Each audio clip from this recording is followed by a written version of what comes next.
Le problème, quand on prend de l'âge, on a souvent tendance à penser qu'après 40 ans, on perd de la valeur aux yeux des femmes. Bah, laisse-moi te dire que c'est faux. Au contraire. Pour ça, tu dois remplir certaines cases, qui sont d'ailleurs pas très difficiles à remplir, mais qui sont malheureusement trop rarement remplies chez les hommes. Et si ces cases sont rarement remplies, c'est tout simplement parce que les hommes n'ont pas conscience de ce qui attire une femme de plus de 30 ans. Et c'est pour cette raison que je vais te donner aujourd'hui 7 leviers sur lesquels tu dois agir immédiatement pour relever ta note d'attractivité et te faire sortir du lot par rapport aux autres hommes.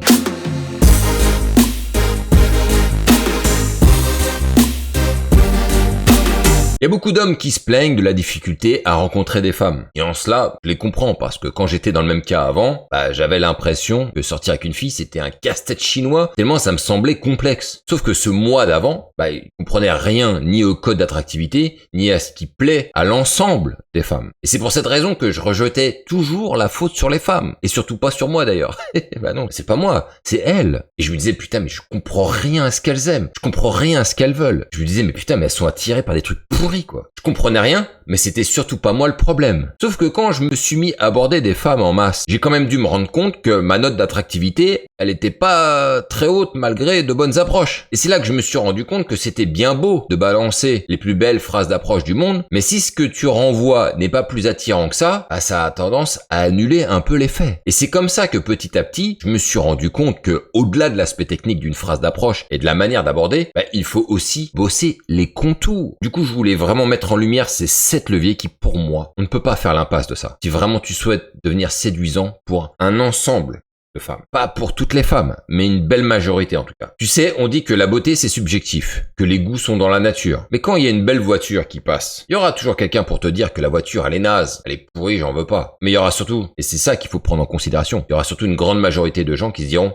la bagnole elle claque. Et c'est ça qu'on doit aller chercher. Si tu ne me connais pas, je m'appelle Brice et j'aide les hommes mûrs comme moi à rencontrer des femmes dans la vraie vie. Et on s'en fout que tu sois en sortie de longues relations ou que tu comprends absolument rien aux femmes, voire même t'as quasiment jamais eu de relation de ta vie. Elle sert à ça cette chaîne. Moi ça fait une dizaine d'années que je me suis plongé dans le monde des rencontres en abordant en journée comme en soirée. Donc si tu cherches de bons conseils basés sur une expérience, ici tu es au bon endroit. Et si tu veux déjà commencer à enclencher quelque chose et à bouger un petit peu les lignes du destin, tu trouveras une formation qui sont les 7 piliers à mettre en place tout de suite pour devenir plus séduisant. Et on va commencer tout de suite avec le premier levier qui est d'avoir un but dans la vie. Les femmes, elles sont attirées par les hommes qui ont des objectifs et qui se donnent les moyens de les atteindre. Bon, ok, tu vas me dire, ça Brice, tout le monde le dit, il y a rien de nouveau sous le soleil. Ok, sauf que c'est quand même vrai et je vais te dire en quoi ça te rend plus séduisant que la moyenne. Un mec qui a un objectif ou un but, il est animé par une mission personnelle. Il a l'œil pétillant, vif, il a le feu dans les yeux. Et ça se voit. Et au-delà du fait que ça se voit, c'est surtout très sexy pour les femmes. Tu vois, par exemple, pendant un temps, mon objectif principal, c'était de parler anglais. Donc quand je racontais que pour atteindre ce but, de vouloir parler anglais, je suis parti aux US, j'ai été hébergé par une famille d'accueil pour pouvoir performer dans mon apprentissage de la langue et que je comptais bien y retourner encore pour finir ce que j'ai commencé.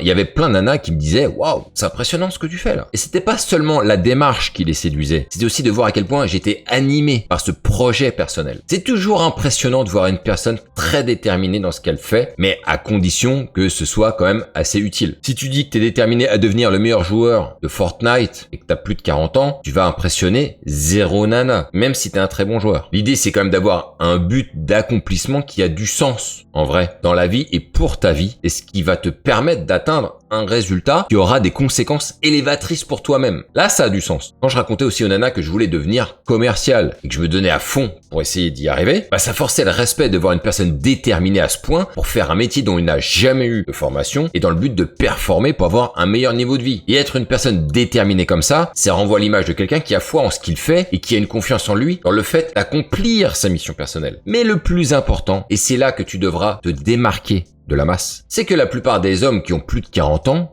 ils ont plus la flamme. Ils sont morts, les gars. Ils sont rincés. Ils ont plus de but dans la vie, c'est fini, quoi. Du coup, rencontrer un homme qui a plus de 40 ans et qui est toujours ambitieux, curieux et toujours en travail sur lui-même, je peux te dire que c'est très séduisant pour une femme. Tellement c'est rare de les rencontrer. La dernière en tête me l'a dit. C'est rare de voir un mec de ton âge qui a encore plein de projets à réaliser. Donc j'espère que tu l'as compris. Avoir un but dans la vie, c'est très important. Et l'autre point, qui est lié aussi à ça, au final, c'est d'être sûr de toi. Alors, être sûr de soi ne veut pas dire que tu sais que tu vas tout péter parce que t'es le meilleur, Ça veut rien dire. Avoir de l'assurance, c'est l'équation dans laquelle on connaît nos limites, nos points forts, nos points faibles, et c'est ça qui est associé à une direction ou un projet dans lequel on ne connaît pas l'issue réelle, mais qui ne s'arrêtera pas sans avoir un minimum de résultats. Et quand on est dans cette équation, il y a de l'assurance. Tu es plus sûr de toi. Et pour faire simple, une personne qui est sûre de soi, c'est simplement une personne qui, à force de tenter des choses, sait qu'elle est capable ou non, en tenant compte de ses propres défauts d'ailleurs, ses faiblesses, mais aussi de ses qualités, et qui fait en fonction de ça. Une personne assurée sait qu'elle ne fera pas tout bien, mais elle sait qu'elle est capable de faire des choses. Et c'est ça qui est important. Contrairement d'ailleurs aux personnes qui sont défaitistes et qui pensent qu'ils n'arriveront à rien. D'ailleurs, si tu veux identifier les personnes qui sont assez sûres d'elles, tu verras que ce sont généralement des personnes qui ont rarement des problèmes à se jeter dans une situation, même s'ils n'ont pas l'expérience ou la connaissance nécessaire. C'est pas grave généralement pour eux parce qu'ils savent ce dont ils sont capables, ou non d'ailleurs, et ils dealent avec. D'ailleurs, tu verras par toi-même que ils ont généralement tendance à peu stresser. J'ai pas dit qu'ils ne stressaient jamais, mais ils stressent peu. Et ils sont rarement, voire jamais anxieux. Personnellement, je suis peu stressé et peu anxieux. Et pour en arriver là, j'ai dû me confronter à tout un tas de nouvelles situations qui m'ont appris beaucoup sur moi-même et où j'ai pu tirer des leçons et des apprentissages qui m'ont permis de me développer et de prendre justement ce niveau de confiance. Et bien sûr que aborder des femmes en a fait grandement partie dans mon parcours personnel. Un autre point qui va te permettre de lever ta note d'attractivité si tu as plus de 40 ans comme moi, c'est d'être un bon auditeur. Les femmes, elles adorent parler et être écoutées. Je sais pas si t'es au courant. T'es au courant ou pas? Donc plutôt que de parler tout le temps de toi, prends le temps, s'il te plaît, d'écouter attentivement ce qu'elles te disent et pose-leur des questions ouvertes. D'ailleurs, j'ai fait une vidéo sur les questions ouvertes sur la chaîne. Tu mettras questions ouvertes et la séduction pour les zéros dans la barre de recherche YouTube et tu la trouveras directement. Mais attention tout de même, être un bon auditeur, ce n'est pas d'être un réceptacle à problème. On n'est pas des pots de chambre. On est plutôt des personnes qui comprennent ce qu'on lui dit et qui émettent des observations pertinentes. Tu peux même d'ailleurs permettre de pousser des réflexions plus loin. Et pour ça, tu devras faire preuve d'écoute active, c'est-à-dire être 100% là au moment où la fille te parle et de ne pas être dans tes pensées ou sur ton téléphone. Sois 100% avec elle lorsque tu discutes avec elle, s'il te plaît. S'il te plaît. S'il te plaît. Parce que franchement, c'est incroyable quand une femme te regarde droit dans les yeux et te dit « Putain, tu m'as compris là, t'as tout compris ». Elles vivent ça tellement rarement que quand elles tombent sur un mec qui comprend tout parfaitement ce qu'elle vient de dire, qui a tout capté, c'est le bonheur. L'autre point, et qui n'est pas du tout dans l'air du temps en ce moment, c'est assez dingue, mais je vais le mettre en avant quand même, c'est d'être un gentleman. Alors je vais préciser quand même un petit peu, un gentleman, ce n'est pas être une serpillière. Vraiment, je préfère préciser. C'est pas dire oui à tout et tout faire pour elle. C'est pas ça être un gentleman. Être un gentleman, c'est faire attention aux petits détails qui font mouche et qui prouvent que tu portes une attention particulière. On pense souvent au mec qui tient la porte, je dis pourquoi pas, mais c'est plus que ça. Et ça ne tient surtout pas que à ça. Pour te donner une vraie définition du gentleman, c'est être un homme distingué, d'une parfaite éducation, qui fait preuve de réserve et de distinction dans ses manières. Par exemple, lorsque tu prépares un pique-nique, tu fais attention à tout bien préparer avec les verres qui vont bien et les serviettes, etc. Mais t'auras fait aussi attention à ramener quelque chose qu'elle aime bien parce qu'elle te l'a dit un jour et tu ne l'as pas oublié. Quand t'es à table avec elle, tu lui verses un verre dès qu'il est vide. Ça montre que tu fais attention, que tu es attentif aux détails et que tu prends soin. En fait, c'est un ensemble d'attitudes où la femme se dit que ce mec a de l'élégance avec les femmes et qu'il a reçu une bonne éducation. Aujourd'hui, très clairement, ça se perd beaucoup. Mais si t'as une attitude de gentleman, c'est garanti que ça fera son petit effet avec les femmes mûres tellement elles ont rencontré de goujats dans leur vie. Mais dans le fait d'être un gentleman et au-delà de l'attitude, il y a aussi le fait de soigner ton apparence physique. C'est-à-dire de bien t'habiller, à ta taille, assorti, avec de l'élégance, même si ce sont des habits casual. Et puis surtout, être dans l'air du temps. Je vois trop de gars de mon âge qui sont restés bloqués dans le début des années 2000, qui veut dire qu'ils ont maintenu le même type d'accoutrement que quand ils avaient la vingtaine. Ils sont restés bloqués, les gars. Donc soit dans l'époque. Et en plus de ça, il faut se soigner, ce qui veut dire s'apprêter, sans non plus y passer des heures dans la salle de bain, mais quand même s'apprêter un minimum. Ce qui veut dire faire attention à ses cheveux, son rasage, et puis surtout son odeur. J'ai pas dit que tu puais parce que je ne te connais pas, toi qui es en face de l'écran. Mais j'ai rencontré quand même pas mal de gars qui ne faisaient pas propre sur eux ou qui schlinguaient. Donc je pense que ce conseil il est pas inutile parce que franchement il y en a quand même beaucoup. Pareil, si t'as tendance à puer de la gueule, prends des chewing-gums. Consulte un spécialiste pour vérifier que t'as pas des remontées gastriques ou vérifie tes dents qui sont souvent génératrices de mauvaises odeurs à cause des caries. Bref, ce que je veux dire par là c'est essaie d'être au carré et comme j'ai dit dans une autre vidéo, il n'y aura pas de place à la médiocrité. Et essaie de t'inspirer d'hommes que tu trouves apprêtés et tente de t'y rapprocher au plus possible pour maximiser l'image que tu renvoies. N'oublie pas, et que tu le veuilles ou non, que tu l'acceptes ou non, notre société, elle est régie par des codes, que ce soit pour les femmes ou pour les hommes. Je te donne un exemple. Une femme bien apprêtée en talons et en tailleur, elle fera pas le même effet qu'une meuf de cité en jogging et en claquette Puma, même si elle a un joli visage. Je pense qu'on est tous d'accord. Donc là, c'était la partie physique. Maintenant, on va partir sur un domaine un peu plus comportemental. Et le premier, qui est malheureusement très rare chez les hommes et qui va te permettre de te démarquer assez facilement en réalité, mais qui est pas si simple à travailler pour certains, c'est d'avoir de l'humour, d'être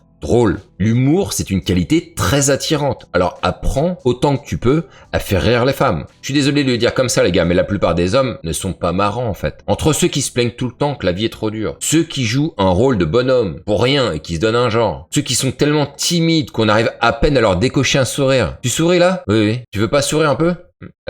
C'est dur, hein. Ceux qui ont peur de dire quelque chose, de peur de passer pour un con. Ceux qui sont dépressifs. Ceux qui ne rient de rien, ou ceux qui ne rient que de choses pipi caca. Et pire, ceux qui passent leur temps à faire des blagues graveleuses de beaufs qu'on retrouve dans les PMU. Non mais franchement, mis bout à bout, il reste pas grand monde qui a véritablement de l'humour, quoi. Et avoir de l'humour, c'est avoir de l'esprit. Un esprit qui mouline. Et la femme le sait. Mais c'est aussi laisser son esprit partir dans l'imaginaire en partant d'une situation ou d'une phrase donnée. Tu vois, c'est laisser libre cours à son esprit dans le fait de partir dans le n'importe quoi. Mais c'est aussi avoir de la dérision, voire de l'autodérision. L'autodérision est une denrée très rare aujourd'hui. Tellement les hommes ont peur de passer pour des cons et se prennent au sérieux. Ceux qui ne sont pas portés du tout sur l'autodérision, c'est qu'ils savent qu'ils ne sont pas des flèches et qu'ils ne l'assument pas en réalité. Et sache que j'ai rencontré beaucoup de gars, pas très beaux, mais avec qui on se marrait tellement bien et qui sortaient avec des femmes tellement belle, alors que physiquement, c'était très moyen. Mais parce qu'il les faisait marrer, quoi. Alors pour travailler ton humour et être drôle, il faut déjà être ouvert à ça, et aimer se marrer. On est d'accord. Si t'aimes pas te marrer plus que ça